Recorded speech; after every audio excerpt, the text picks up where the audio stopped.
नमो हरिहन्ताणं नमो सीताणं नमो आयिर्याणं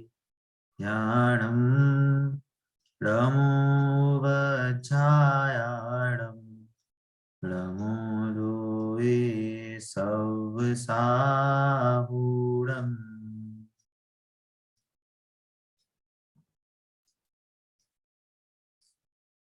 अभी विगत कुछ दिनों में बहुत ही शोकपूर्ण समाचार थे मंगलायतन परिवार के लिए। हमारे जो धर्मपिता, जिनके कारण हमने मंगलायतन में हमने शिक्षा ली थी, धार्मिक शिक्षा ली थी, और कहें कि एक जो हमारे जीवन के आइडियल थे, पवन जैन, उनका फ्राइडे थर्सडे को उनका देह परिवर्तन हुआ था। संडे को शोक सभा थी, तो किसी कारणवश इसलिए मैं कल भी क्लास नहीं ले पाया था।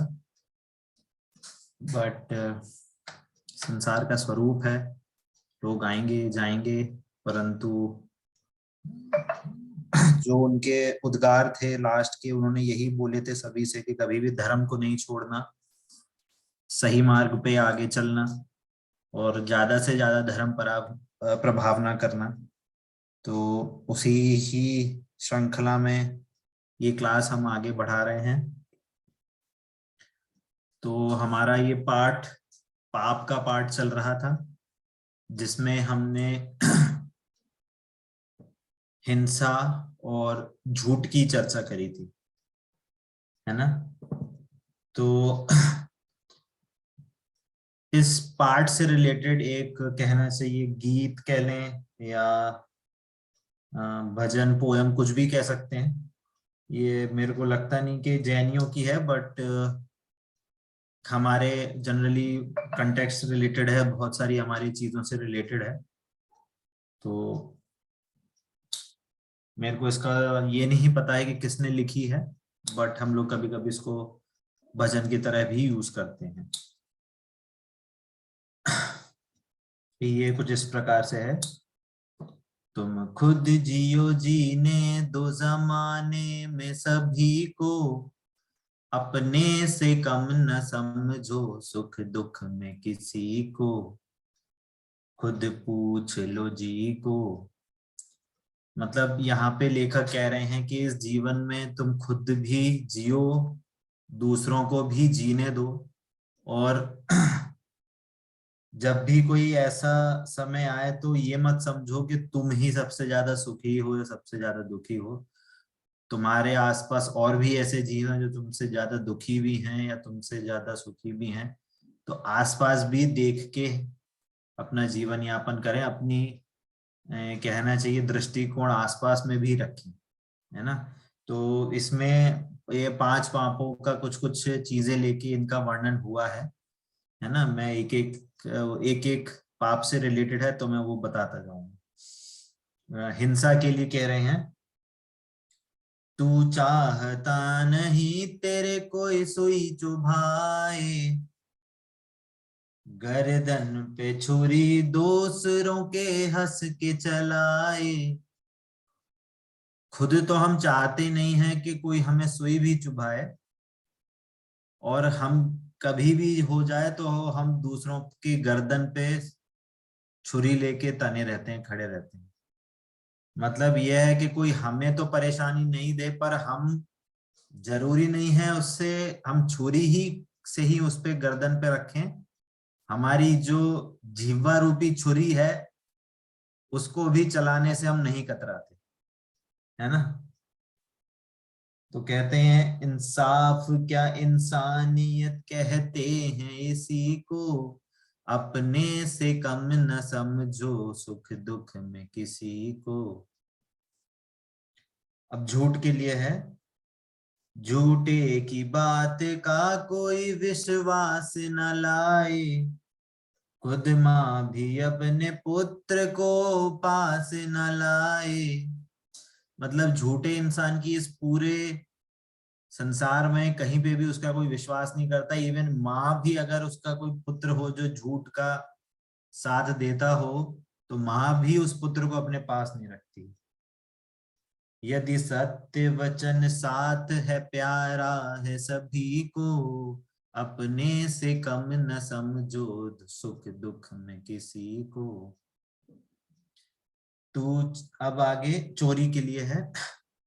तू चाहता नहीं तेरी कोई पाई चुराए, गैरों का माल मारने में लाज न आए।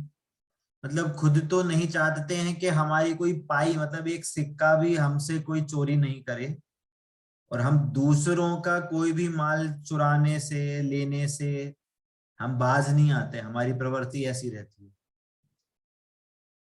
इंसाफ क्या इंसानियत कहते हैं इसी को, अपने से कम न समझो सुख दुख में किसी को। गर माँ बहन पे तेरे कोई आंख उठाए, तू कर दे उसे कत्ल या फिर कैद कराए। शील पास में है तो प्यारा है सभी को, अपने से कम न समझो सुख दुख में किसी को। एक्चुअली 4 ही मेरे को मिल पाए हैं, परिग्रह की लाइन मेरे को मिल नहीं पाई, है ना। तो ये तो कहना चाहिए कि ये हम सारी चीजें लौकिक में हम सुनते आ रहे हैं कि इस रूप में पाप होते हैं, हमें ऐसा करना चाहिए। तो मेरे को लगा कि आपसे ये कहना चाहिए, भजन कहें या गीत कहें, आपसे शेयर करना चाहिए। चलिए आगे बढ़ते हैं। हमने इन हिंसा का और झूठ का, हमने कुछ झूठ का भी कुछ कुछ चीजें हमने कवर करी थी। अभी तक किसी को कुछ पूछना था, कुछ डाउट था तो आप पूछ सकते हैं। हाँ मधु जी। भैया जी आप ये लाइनें शेयर कर सकते हैं क्या? ये तो रिकॉर्डिंग यूट्यूब पे, आप चाहें तो वापस से सुन के लिख लीजिएगा। मैंने तो क्या रफली नोट करा है, तो आप इसको चाहें तो लिख लीजिएगा अपने पास ही वाली, है ना। मैं ढूंढता हूं, अगर मेरे को कहीं ये पूरी कोई चीज कहीं पे अगर मेरे को मिलती है ऑनलाइन, अगर कहीं पे मैं सर्च नहीं कर पाया, मिलेगी तो मैं वो चीज मैं आपको शेयर कर दूंगा। ठीक है, चलिए। अभी तक हिंसा और झूठ में अभी को किसी को कोई प्रश्न, किसी को नई चीज समझ में आई तो पूछ सकते हैं। चलें आगे। चलिए देखिए, जो हमने झूठ का जो हमने परिभाषा पढ़ी थी, है ना, तो इसमें ना बहुत अंडर, मतलब बहुत कोड वर्ड भी इसमें छुपे हुए हैं। जैसे कि हमने कहा था कि किसी स्थिति को जानते हुए भी अन्यथा कहना, है ना, स्थिति को सही जानकारी न लेकर जैसी स्थिति है अथवा बात है वैसी कथन न करके अन्यथा कथन करना वह असत्य है ना। तो इसमें बहुत सारे डिफरेंट कंडीशंस, या कहना चाहिए कि बहुत हिडन मीनिंग भी छिपा हुआ है। झूठ में अकेला ऐसा नहीं है कि हमने जो है वैसा नहीं बोला वो झूठ है ना। झूठ का एक और कहना चाहिए शब्द आता है जिसको कहते हैं अप्रशस्त वचन। क्या बोला? झूठ के लिए वर्ड आता है जिनवाणी में अप्रशस्त वचन। अप्रशस्त मतलब क्या? प्रशस्त का मतलब होता है सुप्रीम, मतलब बहुत अच्छे। प्रशस्त का मतलब तब बहुत एकदम हाईएस्ट क्वालिटी जिसको बोलते हैं प्रशस्त। अप्रशस्त मतलब बिल्कुल गिरे हुए वचन जो है वो अप्रशस्त उसका मीनिंग होता है, ऐसे, है ना। तो ये जो अच्छे वचन नहीं है वो झूठ कहलाएंगे, है ना। अब देखिए, झूठ को हम जनरली कहते हैं कि जो है वैसा नहीं कहना, है ना। पर ये जो हमें नया वर्ड पता चला है, क्या नया वर्ड? अप्रशस्त, है ना। अप्रशस्त से बहुत सारी चीजें झूठ भी कहलाएंगी जो अच्छे वचन नहीं है। कैसे कैसे वचन अच्छे नहीं है वो मैं बताऊंगा। जो अच्छे वचन नहीं है वो भी झूठ कहलाता है। ये समझने वाली बात है ना। अब जैसे झूठ के हम यदि हम भेद देखेंगे तो झूठ के हमारे पास हो जाते हैं 6 भेद, है ना। झूठ के 6 भेद हैं, मैं बताता हूं। 6 भेद हैं। जैसे मान लो कोई चीज है ना। जैसे हमने बोला कि पापा हैं, किसी ने पूछा पापा हैं, तो हमने बोल दिया नहीं है पापा। तो है को नहीं बोलना वो झूठ है। और इसका अपोजिट कि नहीं है और हमने उसको बोल दिया कि हैं। किसी ने पूछा आपके पास 10,000 रुपए नहीं है, अरे 10,000 क्या, हमारे पास 1,00,000 रुपए पड़े। नहीं है तो भी हाँ है बोल दिया, अपनी वाई वाई करने के लिए झूठ बोल दिया। है का नहीं, नहीं का है बोलना, है ना।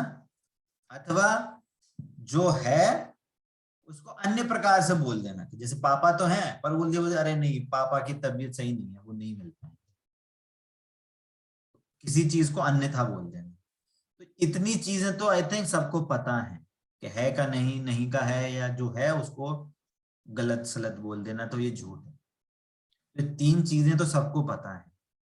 अब समझना, कोई अगर निंदनीय वचन बोले, नीच वचन बोले, वो भी अप्रशस्त वचन है, वो भी झूठ है, वो भी झूठ की श्रेणी में आता है। कोई निंदनीय वचन बोले, अरे तुम तो काले हो, अरे तुम ऐसे हो, या कोई गाली भी बोले या कुछ ऐसी चीजें बोलता है, तो वो भी झूठ है, अप्रशस्त वचन है ना। अप्रिय वचन भी झूठ कहलाएगा। जैसे आपने सत्य तो बोल दिया कि भैया तुम मोटे हो, को मोटा बोल दिया, पर सामने को उस आपके मोटे बोलने से अगर परिणाम खराब हुए, उसको गुस्सा आ गया, कुछ ऐसा आ गया, तो आपने जो अप्रिय वचन भी बोले ना, तो वो भी झूठ है, वो भी झूठ अप्रशस्त की श्रेणी में आता है, अच्छे वचन नहीं है वो, है ना। और आखिरी क्या है, पाप संयुक्त वचन। क्या बोला, पाप संयुक्त वचन, जो वचन उस जीव को पाप में गिरा दे, पाप के मार्ग में लगाए, वो भी अप्रशस्त वचन है, वो अच्छे वचन नहीं है, इसलिए वो भी झूठ की श्रेणी। समझ में आ रही है बात।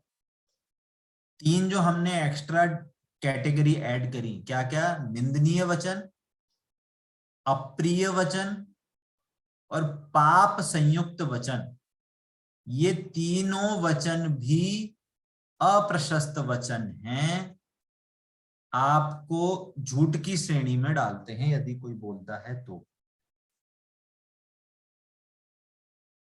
समझ में आती है बातें वाली। हाँ प्रीति जी। भैया जी क्यों ये झूठ है, निंदनीय या अप्रिय वचन? अब मोटा को मोटा बोले तो इसमें झूठ क्यों है? वो अप्रशस्त वचन है। हमने झूठ की एक नई डेफिनेशन भी ऐड करी कि जो अप्रशस्त वचन होते हैं वो भी झूठ की श्रेणी में आता है, जो अच्छे वचन नहीं है वो भी झूठ की श्रेणी में आता है। भैया जी जैसे मान लो किसी का दिल दुखाया तो वो तो हिंसा में आ गया ना। देखो, आपने कुछ बोला तो हिंसा कहाँ हुई, उसके परिणामों में हिंसा हुई, और आपने बोला वो भी हुई, परंतु जो वचन की क्रिया हुई उस वचन को हम झूठ बोल रहे हैं। नहीं जैसे भाई वो मोटा है, हमने उसको मोटा बोला, वचन तो वो सही था, लेकिन उसको गलत लगा ना, उसका दिल दुखा, तो वो सामने हिंसा वाले तो का उसके भी। परिणामों में हुई। उसका दिल दुखा तो उसके परिणामों में हिंसा हुई। और हाँ आप भी तो हिंसा करी ना, आपने भी तो बोल के उसको दिल दुखाया, तो आपने भी हिंसा करी, और हाँ तो तो प्रशस्त, इसलिए वो अप्रशस्त की कैटेगरी में आ गया वो उस हिंसा में आपके नहीं वचन आएगा, के कारण। हाँ वो हिंसा में नहीं आएगा कि हमने सामने वाले का दिल दुखाया। देखिए, 5 देखो, 5 पाप जो रहते हैं ना, उस एक हर सज के साथ ही चलते हैं। क्या है, सामने किसकी मुख्यता चल रही है वो तो हम उसके हिसाब से कहेंगे, है ना। 5 पाप तो ऐसा नहीं कि एक टाइम ये पाप चल रहा है एक टाइम वो पाप चल रहा है, हर टाइम पांचों पाप हर टाइम चल रहे हैं, हर टाइम आपको पांचों भाव हो सकते हैं। तो सामने किसकी मुख्यता हुई, हमने किस चीज की मुख्यता करके बात करी, तो हम उसके उसके एंगल से बात करेंगे, है ना। जैसे आपने किसी को गुस्सा दिलाने के लिए बोला, तो यदि यदि परिणामों से बात करेंगे, सामने वाले के परिणाम का दिल दुख गया, तो हम तो कहेंगे भैया आपने तो हिंसा कर दी। हम यदि वचन को मुख्य करके बात करेंगे कि आपने कैसे वचन बोले, तो आपने अप्रशस्त वचन बोले, तो अप्रशस्त वचन झूठ की कैटेगरी में आए, तो इसलिए हम उसको झूठ भी कह देंगे। इसलिए कहते हैं जिनवाणी स्यादवाद में ही है, है ना। हमको सारे एंगल समझने पड़ेंगे, एक चीज में एक चीज लगाने का मतलब स्यादवाद नहीं है। उसको सर्व तरीके से उसको समझना कि वहां क्या परिणाम था, हमारे क्या परिणाम थे, वहां वचन कैसे थे, वहां सामने की क्रिया कैसी हुई। तो किसी चीज को मुख्य करेंगे, किसी चीज को गौण करेंगे, ऐसी बात है। समझ में आई बात? कठोर वचन भी इसी में आ जाएंगे फिर। हाँ, वो क्या कहते हैं, निंदनीय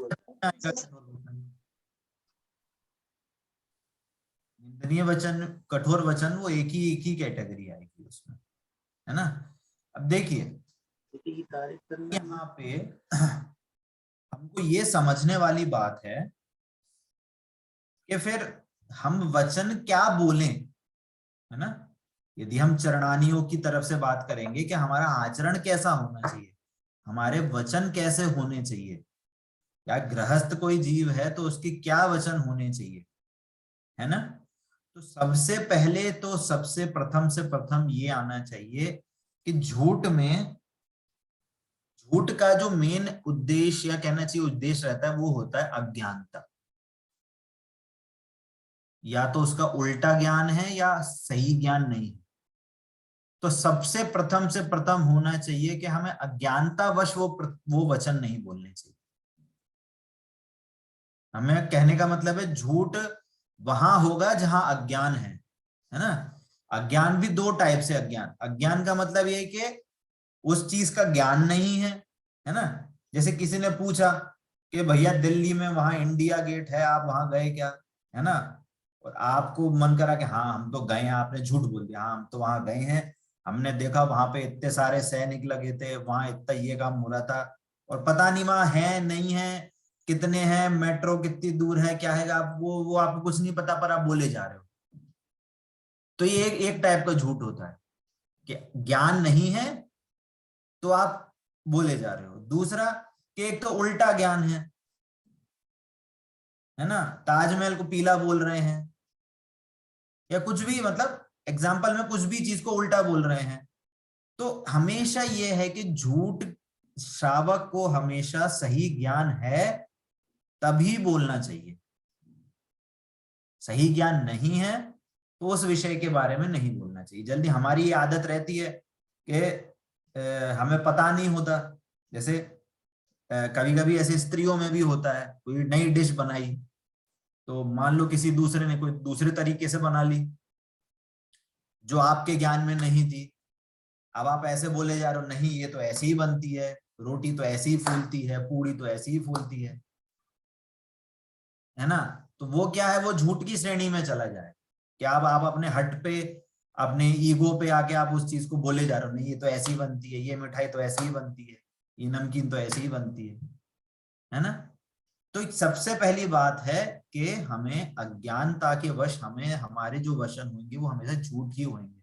तो पहले प्रथम से प्रथम ये कि हमारा ज्ञान सम्यक ज्ञान होना चाहिए या सही ज्ञान होना चाहिए।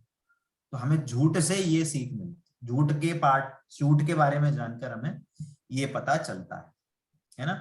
दूसरी, और भैया जी, कोई किसी की झूठी तारीफ कर रहा हो तो वो तो प्रशंसा हुई, उसमें तो कोई कठोर शब्द नहीं, अप्रिय शब्द नहीं हुए, तो वो किसकी श्रेणी में आएगा? वो तो है ना, जो है नहीं और उसको बोले जा रहे हो। देखो स्टार्टिंग में ही एग्जांपल दिया था कि मेहमान घर पे आए, है ना, आपका मन नहीं है कि वो घर पे रुके, पर तो भी आप बोले जा रहे हो, अरे आपका ही घर है, आप रुको आराम से, रात भर रुको, कल जाना, पर मन में कि कहाँ आ गए, क्यों आ गए हमारे बाहर। तो ये तो है ही झूठ, ये तो प्रत्यक्ष रूप से झूठ है।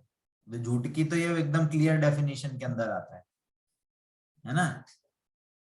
तो बात ये है कि हाँ हाँ हाँ मधु आंटी जी, हाँ पाप संयुक्त वचन का मीनिंग। पाप संयुक्त वचन बोला था ना, जिस कारण से सामने का जीव पाप कार्य में लगता हो, जिस वचन से वो जीव पाप कार्यों में लगे। जैसे आपने बेटे को बोला जाओ मौज करो, टीवी देखो, बढ़िया मूवी खाओ, खाना पीना कुछ भी ऐसा कुछ भी बोल दिया, है ना, तो ये पाप संयुक्त वचन है, ये अप्रशस्त वचन। जिस वचन से जीव पाप कार्य में लगे, जीव पाप कार्य में लगे, मतलब हम जिसको बोलते हैं वो उनको पाप कार्य में हम लगाते हैं। हाँ, जैसे आपके किसी वजन से आप उसको बोल रहे हो कि भैया जाओ तुम आराम से मौज करो, घूमो फिरो, हमें उससे कोई मतलब नहीं, तो ये वचन सही नहीं है। आप अपने वचन से आप पाप की अनुमोदना कर रहे हो, आप अपने वचन से सामने वाले को पाप कार्य में लगा रहे हो। और इवन उस वचन से यदि आप भी खुद पाप कार्य में लग रहे हो तो वो तो है ही कि आप अपने आप को भी पाप कार्य में लगाओ, तो वो झूठ अप्रशस्त वचन है, इसलिए झूठ है ना। तो इसमें हमें एक चीज तो समझने में आई कि जब तक अज्ञान है तब तक झूठ होगा, है ना। दूसरी बात यह है कि ये जो 6 भेद बताए हैं, है ना, तो हमें इन चीजों को समझना चाहिए कि कहां कहां हमारे को ये भाव होते हैं, है ना। तो वापस हमें क्रिया से रोकना या क्रिया बंद करने का यहाँ पे उद्देश्य नहीं है। हमारा यहाँ उद्देश्य है हमारे भावों में क्या चक्रव्यूह चलता है, हमारे भावों में कैसी उथल पुथल रहती है, जिस कारण से हमारे में ऐसे वचन होते हैं। तो जब यदि हम अपने भाव को निर्मल करेंगे, हमारे अपने भावों का एनालिसिस करेंगे, तो हमको ये भाव नहीं होंगे, है ना। तो इसीलिए जिनवाणी में ऐसा कहा गया है, जिसकी वचन के कारण, है ना, जिस वचन के कारण स्वयं का और पर का अहित ना हो। अहित किस फॉर्म में? Any form, mentally, physically, financially, है ना, साइकोलॉजिकली, किसी भी रूप में, किसी भी रूप में यदि सामने वाले का अहित होता हो तो वो वचन झूठ है। और यदि नहीं हो तो वो कुछ हद तक अलाउड है ना। फॉर एग्जाम्पल, जैसे कोई कोई बिजनेसमैन है ना, बिजनेसमैन कोई 100 रुपए की वस्तु लाया, है ना, और उसको अपने घर बार चलाने के लिए मिनिमम उसको 20 रुपए ऐड करके बेचना है ना। और वो यदि बोले अरे मेरी तो खरीदारी 115 की है, मैं तो मात्र 5 रुपए कमा रहा हूं, और वो यदि 20 रुपए 120 में बेचता हो, तो इसमें कोई नुकसान नहीं है, क्योंकि 20 रुपए में वो सामने वाला खरीद सकता है, 120 में वो खरीद सकता है ना। तो इतना अलाउड है। और आप 100 रुपए को 200 में बेचो और बोलो मेरी तो 190 रुपए की खरीद है, तो ये तो लूट है।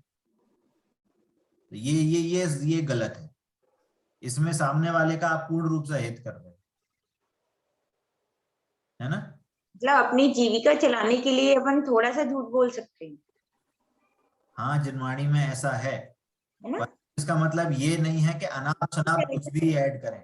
आप अपने कैलकुलेशन, इसमें जिनवाणी में बहुत क्लियरली आया है, श्रावकाचार में आप पढ़ेंगे तो ये बहुत क्लियरली लिखा है कि जितना आपकी नीड है अपनी नीड कैलकुलेट करें। आपको जीवन यापन करने के लिए कितना खर्च चाहिए, उस कैलकुलेशन के हिसाब से आप अपना इंटरेस्ट या अपना ऐड करें प्रॉफिट, और फिर उतना प्रॉफिट ऐड करके आप अपनी आजीविका चलाएं, है ना। उसमें क्या हुआ कि उसमें आपने सम्यक ज्ञान किया, उसमें आपने क्या किया, सम्यक ज्ञान किया, ऐसा है ना। तो वहां से आपको क्या हुआ कि आपने सही डिसीजन ले पाए कि हाँ मेरा इतना मैं यूजेज कर सकता हूं, है ना। तो वो चीज आप कर सकते हैं। हाँ हाँ मधु आंटी जी।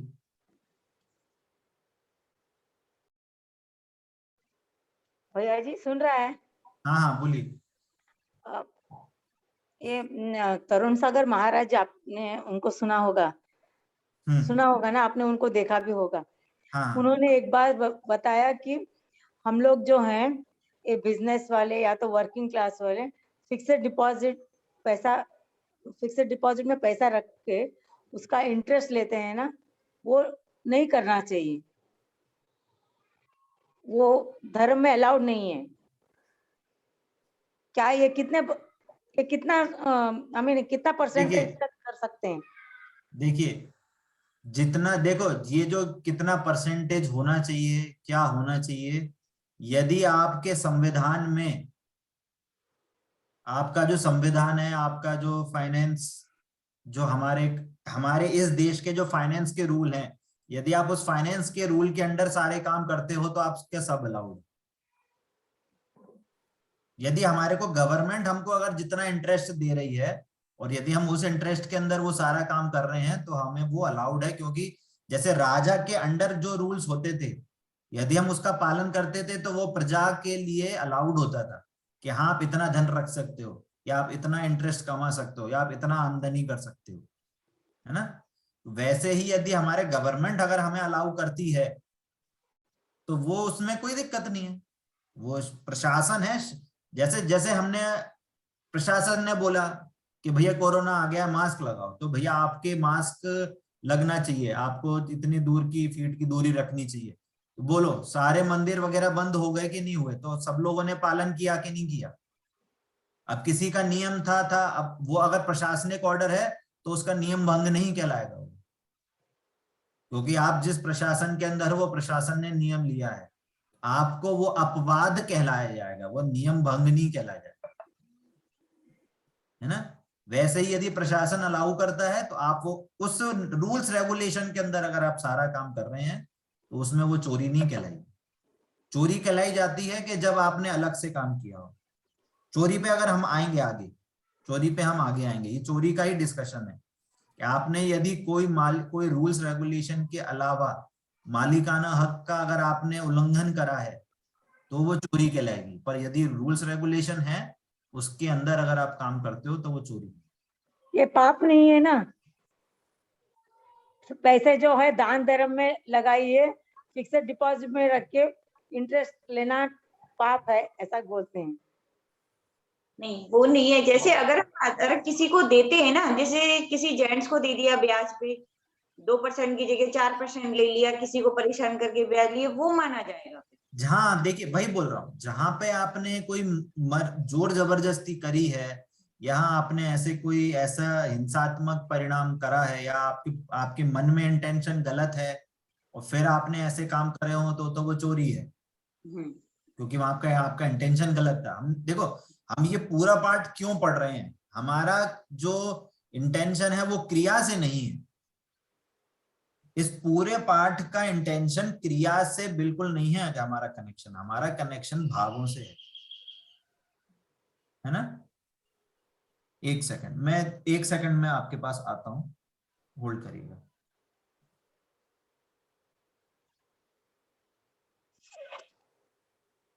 जैसे मधु जी, जैसे हमने किसी को ब्याज पे दे दिए पैसे, किसी गरीब है कोई, किसी को जरूरत थी, अब हमने उसको दे दिया, उससे ब्याज लिया, वो माना जाएगा। आप कहाँ हैं? मैं अलवर से हूँ। सिमाज। अच्छा, अच्छे हैं क्या? कैसे हैं? जय जिनेन्द्र, कैसे हैं आप? मैं ठीक हूँ। अच्छा, हाँ ठीक है। तो हम ये बात कर रहे थे कि हाँ जो हमारे रूल्स रेगुलेशन के अंदर जो चीज आती हैं, चाहे वो प्रशासनिक हो, चाहे वो हमारे जैसे राजा के टाइम जो हमारा पहले भी रहता था, अभी तो हमारा एक डेमोक्रेसी है, हमारे कंट्रीज के लॉ है, हमारा कॉन्स्टिट्यूशन है, संविधान है, उसके अंदर जो काम है वो कर सकते हैं, ठीक है ना। तो हाँ, मैं ये हम झूठ के कंटेक्स्ट में ये बोल रहे थे कि यदि हमारा कोई भी वचन किसी के प्रति अहित नहीं है कर रहा है, इसको बोलते हैं स्थूल। स्थूल रूप से यदि किसी को अहित नहीं करे, आपत्ति नहीं देवे, है ना। आपत्ति या अहित किस रूप में, किसी भी फॉर्म में, मेंटली, फिजिकली, फाइनेंशियली, कुछ भी आप इस रूप से अगर अहित नहीं कर रहे हैं, एटलीस्ट हमारे को इतना त्याग होना चाहिए, है ना। और दूसरा, तीसरा पॉइंट, झूठ में के साथ, मतलब झूठ में अकेला नहीं है, ये पांचों पाप में लगेगा। क्या लगेगा? झूठ तो स्वयं नहीं बोलना है, झूठ दूसरों से नहीं बुलवाना है, और झूठ की अनुमोदना भी नहीं करनी है ना। मतलब खुद नहीं करना है, कृत, कारित और अनुमोदना, है ना। तो ये सारी चीजें भी हमें सारे पापों में घटानी है। मतलब ऐसा नहीं कि हम स्वयं तो नहीं कर रहे और सामने वाला कर रहा है तो हम खुश हो रहे हैं उसके लिए, और बोलो कि भैया हमने तो नहीं बोला, तो आप उतनी ही उस झूठ के पूरे 100% रूप से भागीदारी, आप 100 रूप से उस चीज में आप भागीदार कहलाओगे।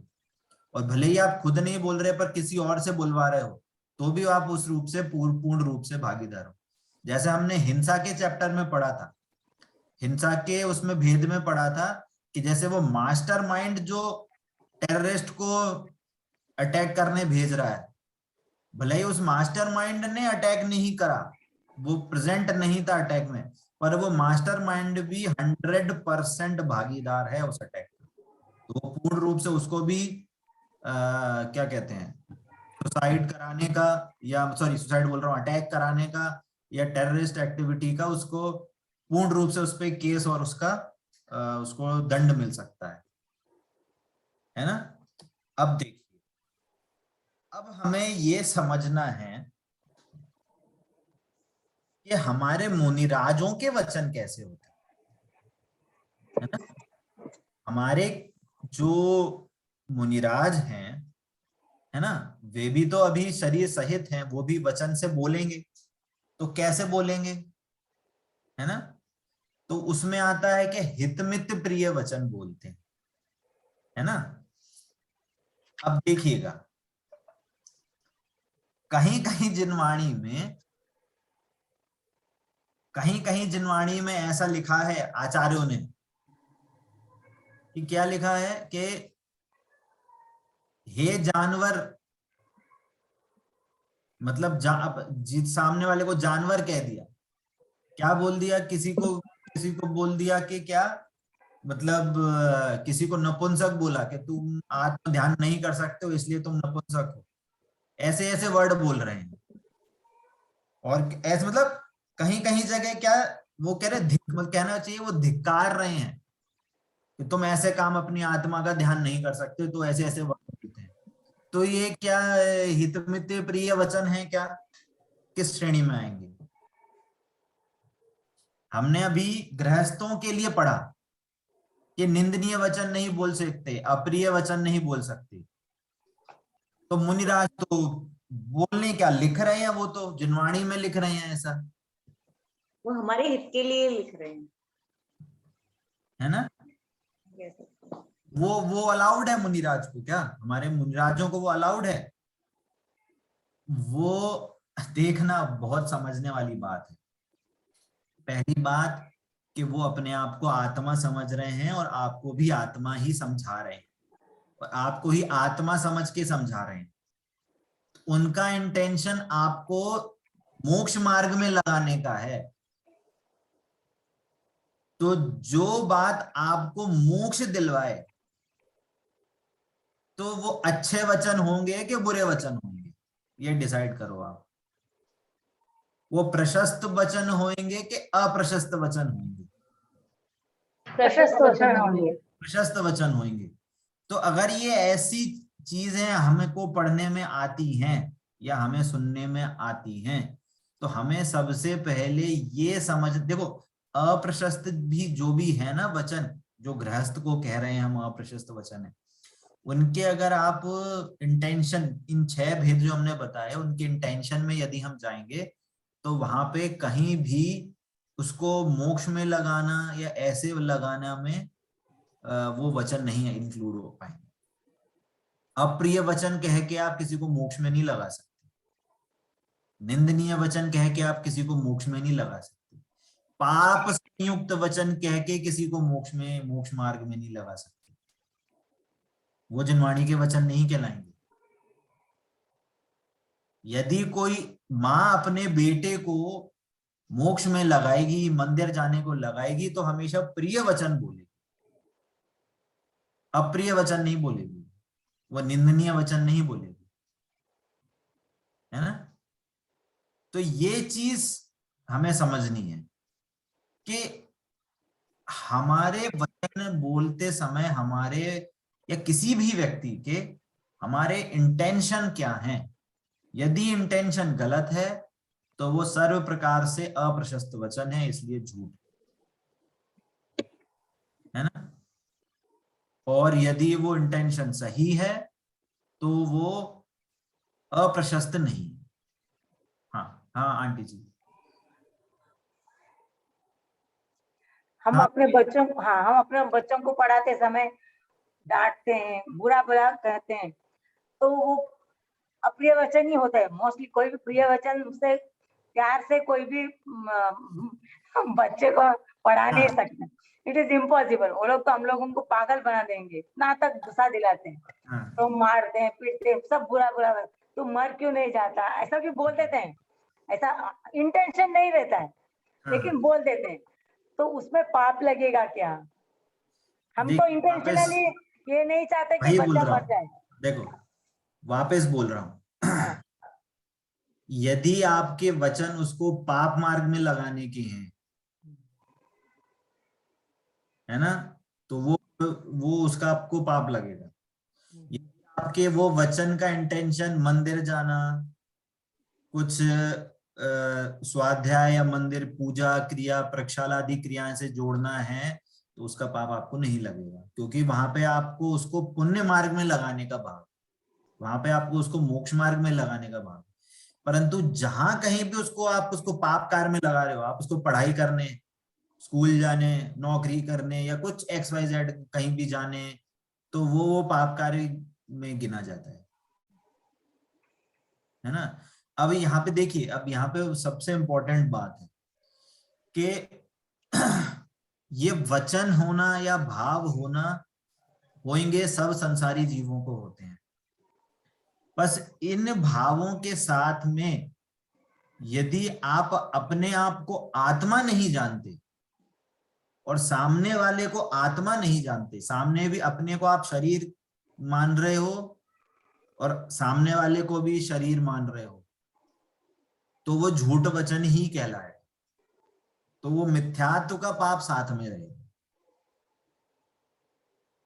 वो मिथ्यात्व का पाप चलता रहे। तो ये मिथ्यात्व है, ये सारे पापों का बाप है ना। जब तक आप अपने को आत्मा नहीं जानेंगे तो आप तब तक, अभी पिछली क्लास में हमने पढ़ा था कि आप अपने आप तो आत्मा नहीं मान के शरीर जान रहे हो, तो ये तो सबसे बड़ा झूठ चल रहा है और सदा चल रहा है। आपको चल रहा है, घर में सबको चल रहा है, मेरे को चल रहा है, किसी को भी चल सकता है। जब तक आप अपने आप को आत्मा नहीं जानेंगे तब तक झूठ वचन चलेंगे ही चलेंगे। और जब आपने अपने आप को आत्मा जाना तो आपके सत्य वचन चालू है, क्योंकि आपने कहना कि भाई आज मधु जी ने एकदम स्टार्टिंग में पूछा था कि वो पारमार्थिक सत्य पता चल गया हमको। पारमार्थिक सत्य क्या है कि मैं आत्मा हूं, मैं शुद्ध आत्मा हूं, वो मेरे को सत्य पता चल गया। अब जो एक्चुअल जो बोलने की जो क्रिया चल रही है, अब उससे मेरे को कितना भी पुण्य पाप लगे, पर जो मेरे आत्मा शुद्ध आत्मा पता चल गया, उससे मेरा मोक्ष मार्ग चालू है, उससे मेरी कर्मों की निर्जरा चालू है। अब मेरे को वापस संसार नहीं बने। परंतु जब तक मिथ्यात्व है तब तक मेरे को अनंत संसार कंटिन्यूअस बन रहा है, कंटिन्यूअस बन रहे, है ना। तो ये हमको सर्व ओर से हमारे को ये क्लियर हो ये कंसेप्ट, है ना, कि क्रिया क्या है, परिणाम क्या है और अभिप्राय क्या है ना। तो इसमें पाप लगेगा या नहीं? बता तो दिया आंसर आंटी जी, जब तक आप मोक्ष मार्ग के या जैन धर्म की प्रभावना या उसको जैन धर्म या मंदिर से जोड़ रहे हैं तो वो पुण्य पाप की कैटेगरी में है, पुण्य की कैटेगरी में है। यदि आप उसको बाहर गृहस्थी के कारण उसको डांट रहे हो तो वो पाप है। लेकिन पढ़ाना वो तो अच्छी बात ही हुई ना, तो अच्छा कार्य ही होगा। अच्छा कार्य कहाँ हुआ पढ़ाना? वो तो आप घर गृहस्थी के में ही तो मार्ग में लगा रहे हो कि पढ़ो लिखो पैसे कमाओ, तो ये पाप कार्य में हुआ ना, पाप संयुक्त वचन है ये। मतलब अभी सिर्फ उनको मंदिर में जाने का, धर्म का उतना ही सिखाएंगे तो नहीं चलेगा ना, दुनियादारी के लिए पढ़ाई लिखाई तो जरूरी है ना, तो जीवन जितनी के लिए। जरूरी तो वही तो बोल रहे हैं कि जितना जरूरी से मतलब नहीं है। कर्म नहीं जानते कि आपको कितना जरूरी है कितना जरूरी नहीं है। कर्म को तो यह देखेगा कि आपने संसार मार्ग में लगाने का उपदेश दिया है तो वो पाप है, तो आपको पाप बनेगा। कर्म नहीं जानते कि आप कितना पढ़ा रहे हो लिखा रहे हो। सर्वज्ञ देव का ऐसा ही वचन है।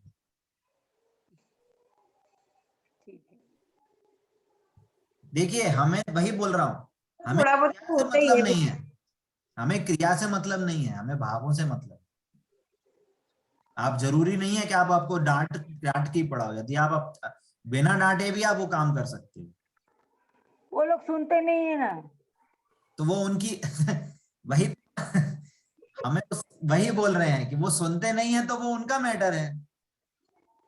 हमने हिंसा में भी पढ़ा था, किसी काम से यदि आपके भाव अगर चेंज होते हैं, आपके भावों में परिणामों में निर्मलता नहीं है, तो उस हिंसा के कर्ता आप हैं, वो नहीं है। और अब उसके हिंसा के कारण आप उनके परिणाम को अगर आप वापस चेंज कर रहे हो, उसको डांट रहे हो, तो उसकी परिणामों में भी तो हिंसा चल रही है। तो हिंसा की श्रृंखला तो बनी हुई है, वो खत्म का। बच्चे होते हैं ना, तो बच्चे तो इतना कहाँ समझते हैं, उनको प्यार से हम समझाते हैं पढ़ाई तो जरूरी है ना। तो गृहस्थ में रह के तो थोड़ा बहुत तो चलता रहेगा भाई। तो वो है पार्ट ऑफ, देखो वो गृहस्थ का पार्ट है, पर आपको ये समझना चाहिए कि पाप क्या है और पुण्य क्या हाँ ये तो समझ आ। है ना। आप यदि बोलो नहीं तुम पढ़ पढ़ पढ़ पढ़ मंदिर नहीं जा, नहीं नहीं ऐसे थोड़ी कि हाँ, तो ये नहीं कहलाएगा। पर आप पढ़ाई पढ़ाई पढ़ाई का ही बोल रहे हो, हम्म। मंदिर का नहीं बोल रहे, तो वो गलत है। इतनी सी बात है, मतलब ये है कि आपको भी ज्ञान होना चाहिए कि क्या चीज सही है क्या चीज गलत है, ऐसा।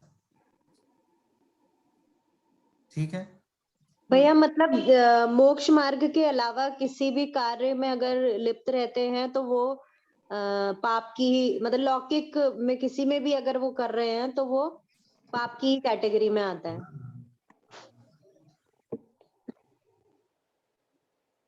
जब तक आप अपने आप को मंदिर से देव शास्त्र गुरु से नहीं जोड़ रहे हैं, वो पूरा सारे कार्य पाप ही है। तो देव शास्त्र गुरु के अलावा कोई और साधन नहीं है जहां से आपको पुण्य बनेगा, जहां से आपको मोक्ष का रास्ता मिलेगा। तो जहां मोक्ष का रास्ता नहीं है तो वो तो पाप, सरासर पाप ही है ना। चाहे स्कूल हो, चाहे घर हो, चाहे मकान हो, चाहे शॉप हो, कुछ भी हो, बिजनेस हो, जॉब हो, घर गृहस्थी हो, कुछ भी हो, है ना, ऐसा। और कोई किसी को कोई प्रश्न? भैया जी आपने बताए थे कि झूठ के 6 भेद बताए थे, एक बार क्रम से बोल दीजिए ना 6 को। पहला के जो है उसको नहीं बोलना, है ना, जैसे घर पे बोलते हैं ना पापा है क्या, हमने नहीं, और जो नहीं है उसको बोल देना कि हाँ हमारे पास तो इतने बंगले हैं, इतना ये है हमारे पास, जो है नहीं तो बोल देना। और यदि कोई चीज है भी तो उसको हम उसको अन्यथा कुछ भी ऐड अप करके या कुछ भी करके हम उसको विस्तृत रूप से बताएं, है ना। अलग अलग पॉइंट हो गए दो। हाँ ये 3 पॉइंट हो गए, है को नहीं, को है, और अगर है भी तो उसको अन्यथा बोलना, है ना। और लास्ट के 3 थे क्या कहते हैं, निंदनीय वचन, है ना, अप्रिय वचन, अप्रिय वचन और पाप संयुक्त वचन, ऐसा। ठीक है। ठीक है, यही क्लास यहीं पे समाप्त करते हैं, है ना? और किसी को प्रश्न है तो पूछ सकते हैं। भैया जी, ये झूठ में ना मृषा वर्ड आया था एक, उसका क्या अर्थ है? मृषा को भी असत्य, असत्य को मृषा बोलते हैं संस्कृत में। मृषा संस्कृत वर्ड है ये। भैया जी क्या बोले आपने? असत्य को मृषा, चैप्टर में एक और वर्ड आया है मृषा। असत्य का संस्कृत में कहते हैं मृषा। मिश्रा। आपके पास पीडीएफ है, उसमें चैप्टर में लिखा है मृषा, ओ उसमें आपको मिल जाएगा।